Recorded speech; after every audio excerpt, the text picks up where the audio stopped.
The guardians of our health, our doctors, nurses, teachers, and parents, are working together to keep us well. All of them must know and agree on the health practices we need at home, in the neighborhood, and at school. This is Joan, getting ready for school. Joan learned at school that it's important to choose the right clothes on a cold day.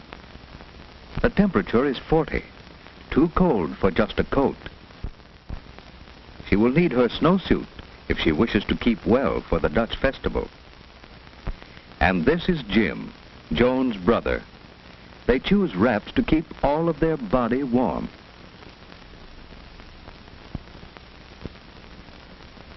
Mother is glad to see Jim looking so well this morning. Their color is good, their eyes alert. They're ready for work or play. Mother needs to get another supply of paper handkerchiefs. Jim's friend George is eating an apple as he waits for them.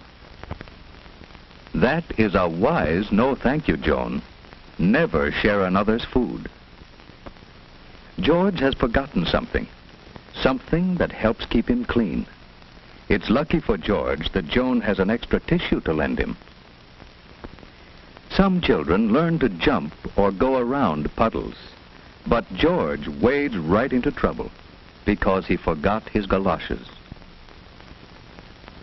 This is Miss May, Joan's teacher. George and Joan are glad to be in school. The children are getting ready for their Dutch festival. Tom has brought the thermometer in so that the children can guess what the weatherman doll should wear today. A raincoat and umbrella? Oh no, a snowsuit and galoshes to keep him warm and dry. It was hard to guess today, but Tom is a good guesser. Or did Mother tell him what to wear? George, you forgot something more important than your handkerchief. You forgot to cover your sneeze, and cold germs travel on your sneeze or cough, you know.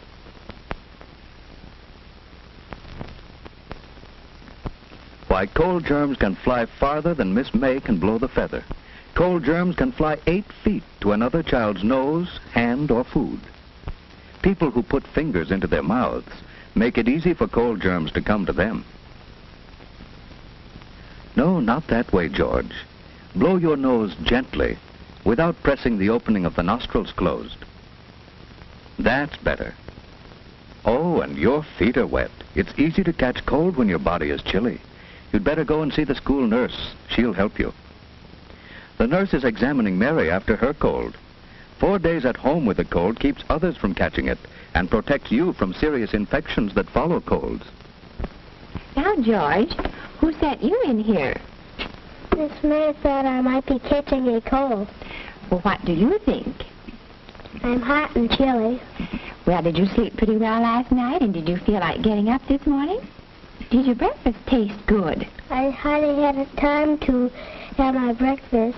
I had an apple on the way. Now blow your nose, George.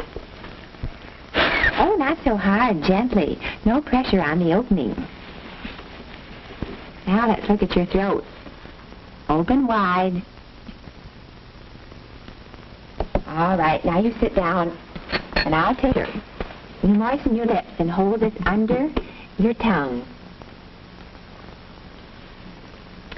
Oh, your feet are wet too, George. Winnetka, 3, 2, 1. Hello, is it Mrs. Powell there? Yes. Well, this is Miss Wright, Mrs. Powell. George came in to see me a few moments ago with a cold. Yes, his throat is quite red and his feet are wet, too. I do think he'd be more comfortable at home in bed. Well, just a minute, please. Yes, his temperature is 99.8. Well, it's best to consult your physician if it goes over 100, especially during the cold season. Oh, that would be nice of you to call for him. Yes, he'll be right here in my office. Thank you so much. Goodbye.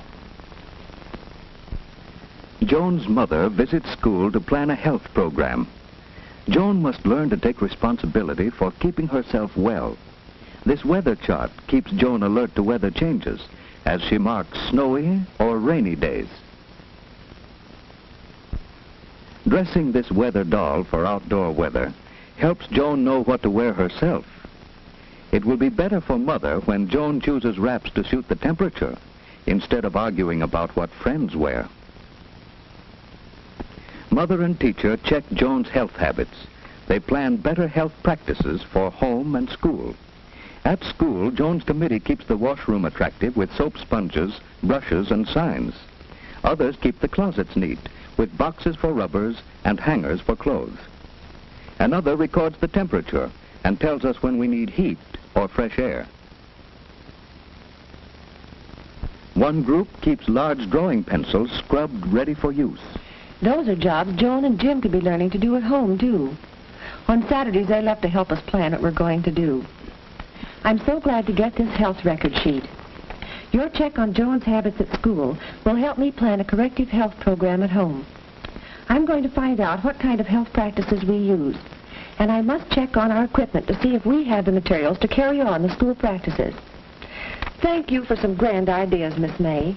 I'm going to visit school again some afternoon when I call for Joan. May I? Do come often. It is good for teachers and children to have parents visit school. Next morning, Joan's mother is inspecting the health materials in her home. Each one in the family needs a separate towel and washcloth. Mother has one for Jim and another for Joan, each with his own name. Joan's father made a box for her to stand on. It's no fun washing if you have to stretch or can't see into the basin. And here are new cups. Each can have his own cup now. It prevents catching another's cold. Why, Jim, why are you so cross? Father has taught Joan to spit into the toilet, for spitting spreads disease. Here are the spoons for your cod liver oil, Joan. It's extra sunshine for us in winter and spring. You know, strong bodies can't always keep us from catching cold, but they help us resist a serious illness that may follow colds. Keep away from persons with colds, and keep your hands clean while you're eating. Jim must wash his hands after he pets his dog, but he won't have to go upstairs, as Father has arranged a washstand downstairs, so Jim will remember to wash. What's the trouble with Jim? He didn't like his breakfast, and he was restless as he slept.